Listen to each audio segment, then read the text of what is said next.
Hello everybody, welcome back to my channel. I'm UncleLander and this is Gran Turismo 2 Simulation Mode Disc PAL version with 60 FPS patch and also other quality of life patches. This is my first playthrough of this game since like pretty much solid 11 years, if not even more. I've been playing this game pretty much since I first obtained it on my PlayStation 1 console, which is pretty much since I was like maybe 12 or maybe 14. Technically speaking, to be more accurate, I got my PlayStation 1 when I was 8, but the Gran Turismo 2 I have got when I was like 14, I believe. And I was playing that game for like since forever, and I basically kind of retired that game for like over 10 years, and now I have that little bit of a taste for a little bit more Gran Turismo 2. So here I am with the playthrough, and I'm gonna share my own personal experiences, my own memories with this game, starting right now. So the first thing that we want to do, or the first thing that I want to inform you guys, is that this video is recorded live during my Twitch stream, Twitch TV/UncleLander, links in the description or a pinned comment. And yeah, maybe let's start. The first thing, as we always entering the simulation disc, is picking up the right car, and the cars can be usually the best choice for you is to go to the East City, which currently is covered by my webcam, but there's an East City on the top right corner of the map over here. But I can already give you guys the worst choice you can guys make, because at the start of the game, the amount of money that you get is only 10,000. For 10,000, you can actually buy a lot of good cars and a lot of bad cars.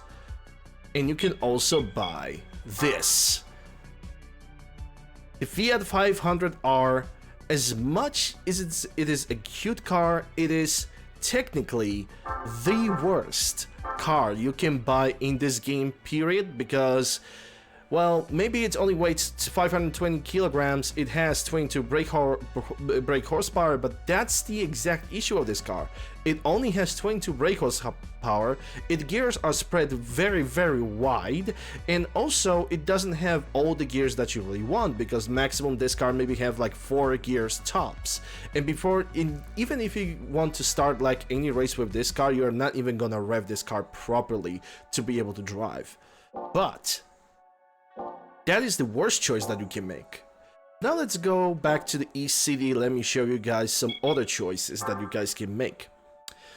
So thankfully, right now, every single maker is available and visible to you guys. Basically, East City contains every single Japanese car maker that you can get. Oh, so somebody in the chat. Hello, Holtz. How are you doing? Hope you're doing well. Glad to see you. Hope you do. Welcome. It's Tuesday. Happy Tuesday to you. So, as I was saying, the ECD contains all the Japanese car makers. We get Suzuki, Honda, Subaru, Nissan, Mazda, Tomicaria, Daihatsu, Toyota, and Mitsubishi. Which out of all the brands that we got over here, only Tomicaria does not have used cars. So Suzuki usually goes for K cars, basically low cubic centimeters, low width, low length cars mostly. That's the cars that you're gonna get. But despite the fact that this car produces rather weak and low powered engines, you can get probably the best car in the game ever, period. It is a Scudo Pikes Peak version with 800 kilograms of weight and 981 brake horsepower. This is the best car in the game, period. We might buy it during this playthrough, we might not buy it at all, only time will tell. I'm doing good. How am I doing? I'm doing pretty good. I'm giving this kind of like a second try, because I'm trying to record this for the second try, by the way, and my first try went horribly bad, so I'm trying to fix it. The second brand is Honda, and Honda is mostly famous for their NSR car, NSX car, for their CRXs and the Honda Civic Type Rs. When it comes to used cars from the Honda, you're mostly gonna get front wheel front-engined cars, which are not really that bad of a starters, but there's basically a much better choice. If you're going for one car, or if there's a car that you actually kind of want to avoid, is actually Honda Beat. You would think that middle engine rear drive would give this car a lot of power. Sadly, it does not. It is not a very fast car whatsoever. I recommend avoiding it altogether. But if you want to go for like any kind of front wheel drive, go for CRX Del Sol. That is right here. 128 brake horsepower with only 1,000 kilograms of weight, which is not really that bad. But what I can see over here as well, what we have available, is also Civic Fario from '93, the VDI version, which is a 4-door version of your Civic, which is also not a bad choice. This one even has more power in comparison to Del Sol. It's only 300 credits more expensive. But also what I can see over here, that we have Prelude 2.2 VTEC from '91. This one is actually quite heavy. Weight to power ratio has a huge meaning in this game. Therefore, a 197 brake horsepower with 1,300 kilograms of weight, it's a little bit too much. If I haven't mentioned, this game is being played on the PAL version. So that's it when it comes to the Honda manufacturer. Like I said, the best choice that you can practically make right over here would be the Civic Fario, not even CRX Del Sol. Civic Fario, because it has almost identical mass to CRX Del Sol, but it brings more power. So that's the Honda manufacturer. The next one on the list is Subaru. But the problem with the Subaru is that most of the time, or even 99% of the time, the only car they're gonna suggest to you is Vivio RXR, which, if I'm gonna take a look at the cubic meters, it is pretty much a K car. But on the plus side, it has a 4-wheel drive, and because it's Subaru, we can expect a pretty decent acceleration. But sadly, we are not gonna be left with any money whatsoever if we ever plan to upgrade the car. The next on the list is Nissan, and Nissan has pretty much, I think, the best choices of the starter cars in the entire game. Starting with the Silvia QS 1800cc, which has only 1,090 kilograms of weight and 133 brake horsepower. This car can be pretty much used at your starter races as well as the 80s car races as well, if you really want to bring this car to that specific category. And here you get a car for a little bit less than 2,500 credits, but also you're gonna have enough money that you can put additional brakes, maybe gearbox, change the tires for better grip. Basically, this car is a kind of an open book. You don't pay a lot, but you have a lot of options when it comes to modifications. The other car that I can also recommend from Nissan is Micra Super Turbo from '89, which basically is much lighter than your Silvia QS, but it has a little bit less power and it has a different drive. This one is front wheel drive and front engine as well. That's 770 kilograms, which with this part, this placed in 1930, so this is pretty much a compact car out of all things. But yeah, this is also a pretty damn good car when it comes to the 80s championship. This car can give you a lot of trouble. I do not really recommend looking at Primera GT90 because this car is super heavy and it doesn't provide additional power. But as we're gonna look lower into the list, we have Silvia QS 2000cc. This is basically a version of a car from 2 years forward, so naturally it gains additional weight, plus it gains additional power, and you pay pretty much 2,000 more credits, but you get basically a slightly stronger car that still leaves you a bit of options when it comes to customization. And now what I can see over here, we got two versions of Nissan Skyline that are still available, which is also not bad choice. The R32 GDS 25 Type S, from 91, and this car gives you 1260 kilograms with 187 brake horsepower, which is also a nice and a decent buy, but you have to consider always the weight to power ratio when you come to buying cars. Just power alone doesn't mean anything, if I could be ever so honest. For 5,000, we have Skyline GTS R32, and this is a car that is super heavy and not very powerful. This is basically a type of a car, the Skyline car, that basically, if you could afford it, you bought it until you get the actual GDR. That's basically what I feel about it. Also, from the other cars that I can see over here, we got Skyline 2000 RSX from 84, and this car is also pretty heavy. It has 187 brake horsepower, but it has a front engine rear drive, so that actually brings a little bit of benefit. Besides that, from what I can see over here, there's not really much of a choice. Under 10,000, we only have Primera GT, but let's be honest, Primera GT is not really a type of a car that we really want to bring to the table. So that was Nissan and Mazda. Mazda actually provides with also quite a variety of cars, but not as much variety as Nissan does. For example, we have a Mazda 323 4-door sedan version from 89. For exactly 1,000 kilograms, you get 108 brake horsepower, front engine, and front wheel drive.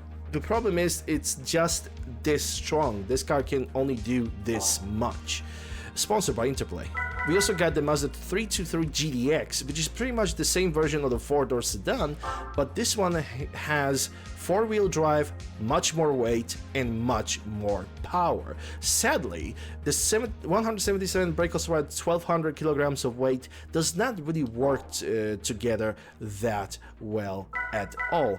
After here, we got RX-7 and MX-5s, your typical MX-5, which is a car that is very light and also decently powered. A pretty good starter, but very expensive. So after buying this, you're not gonna have a lot of money to modify your car. We have RX-7 GDS, which is next, and this provides you with 1,250 kilograms and 202 brake horsepower, front engine, rear drive. It is actually a pretty good choice, considering Mazdas are actually pretty damn fast cars. And I'm not even gonna take a look at Demio LX package, because that is an absolute waste of money. For what I can see over here is also RX-7 Cabriolet, but RX-7 Cabriolets sadly are much heavier and provide you with the same amount of power, if not even less. And this one is 1,390 kilograms with the same amount of power. MX-5 S Special from 93 for 9,000. Same kind of situation, almost a ton of weight with only 128 brake horsepower, but it's a special, so I guess that counts for something. And now we have something that I'm actually willing to buy out of all the cars that is actually introduced, but we gotta come back to that later. We got a Mazda RX-7 Infinity 3 with a front-wheel drive, rear engine, 212 brake horsepower, and 1,200 kilograms of weight. It is actually a perfect balance of weight towards power.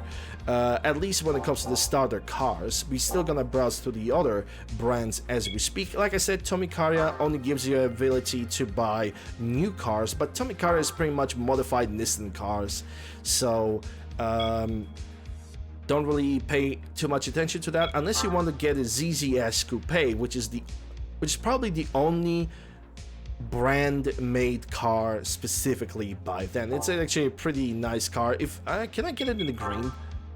I know I'm not gonna be able to buy it. Yep, that's a frog. I'm gonna call this one a froggy, because the front reminds me of a frog, and it's a pretty cute car, all things considered. The next car maker that I want to see is Daihatsu. Daihatsu, mostly like Suzuki, deals with K cars and compact cars. As we can see, we got the Move SR four-wheel drive with 63 brake horsepower at 720 kilograms of weight, which I do not really recommend even as a starter car. Those cars are not really that great. Daihatsu is pretty much a kind of a... It's kind of an... this brand is kind of overshadowed by every single other brand from the Japan in this game. Even this car, Opti Club Sport, with only 54 brake horsepower at 710. The only good thing about this car is that it has a 4-wheel drive. That is the only thing that I can truly say. Even in specials, you're pretty much only gonna get the Syrian rally car, which is a pretty average rally car, and this costs you 1 million credits, while every single other car, or at least 99% of the rally cars, only cost you 500,000, and you can get a much better performance from them. The next brand, what we have here, is Mitsubishi, and from the used cars, we have Minica Duggan, but that's a K car that nobody cares about. We have Mirage Cyborg R, which is a front-wheel car with less than a little bit more than a ton of weight and 172 brake horsepower, which is pretty much a pretty decent starter, and I believe this car can be considered as a compact because it has less than 2000 cc on it, and the size of the cars actually fits into the compact category. We also have the FTO GR, which is another very good contender for one of the best front engine cars. At 167 brake horsepower, 1150 weight, this is actually a pretty decent contender. Sadly, not as good as the Civic Vario from Honda, which has pretty much the same power, but it has a tiny bit less weight. Weight matters in this game. After that, for what I can see, we also see Mirage Asti RX, but I think Mirage Asti is a 4-door version of the same car. This one is, I believe, this one is only ever so slightly heavier, but it brings a little bit more power to the table, and I believe that actually balances it out in comparison to Mirage Cyborg R. No, not really. Actually, both cars have the same amount of power, only Asti is a 4-door and it weighs 30 kilograms more. And Pajero Mini, you just don't look at that, you just ignore that. Hello Jazz, hope you're doing well. And the last brand from the East City, from the cars that we can actually afford, is Toyota. Actually, the one car that we can afford from the Toyota lineup is Toyota Yaris. Sadly, it's not in pink. We got a light aqua metallic though, which is pretty much a test car color, and it's got 69 brake horsepower, 820 kilograms of weight for 9,280. And we got new activity in the chat. Hello Crazy, hope you're doing well, glad to see you. Hope you guys doing well. Continuing on, Yaris is not really the best choice. If you really want to get a good choice of a used car from Toyota, you can pretty much kind of really ignore everything else that is over here, unless you are really a fan of an initial D. Then you can definitely take a look into Torino GD Apex and be like Takumi and just drive this car. It is not necessarily a bad car, it's a pretty average car if you manage to buy it, if you decide to buy it. We also got Celica GT4 from 88, which is 4-wheel drive car with a pretty big weight of 1,350 kilograms, 1,350 kilograms, not a half, and 182 brake horsepower. It is a pretty mid car, I'm gonna be honest. We also got Mark II Tower S, which is a rear-wheel drive front engine 4-door car with 177 brake horsepower and again 1,370 kilograms of weight. With this car is pretty bad, but what cars you can get over here is probably, in my opinion, the second best purchase in the entire Gran Turismo 2. It's a Supra Turbo Mark III with 236 brake horsepower and 1,550 kilograms of weight. This is a pretty decent choice, if I could say so myself. It not only you get a pretty decent amount of power, the grip is pretty good, you got a really good drive, which is gonna teach you how to drive the cars in the game, because front engine rear drive is a little bit different in comparison to the Gran Turismo 1, so this is a second best choice that you can get. But if you're looking for something that basically gonna give you in pure power, pure force, what you're gonna get is the Supra Twin Turbo R with 276 brake horsepower and 1520 kilograms. It is your car if you want to basically jump into the races of like 295 brake horsepower immediately after you pass all the licenses, which you're also gonna pass as well. But the thing is, I do not really recommend buying a car that has this much power, because there's much more races that have a requirement of 246 brake horsepower or less. This is why, if you're really gonna decide yourself to go for Toyota, I recommend, in my opinion, second best car you can get, Toyota Supra Turbo. It's gonna get you through a lot, surprisingly enough. But my first car that I'm gonna buy is not even gonna be a Toyota, is going to be Mazda RX-7 Infinity 3, because like I said, it has the perfect balance of weight to power ratio for a starter car. It is, sure, it is pretty expensive, but quite honestly, when it comes to Gran Turismo 2, we do not really have to worry that much about money, because if you put enough effort into licenses, which I will, we can get pretty much the best cars in the game just by the licenses. You guys say, people say you can beat this game in like 2 or 3 races, and they would be also correct too.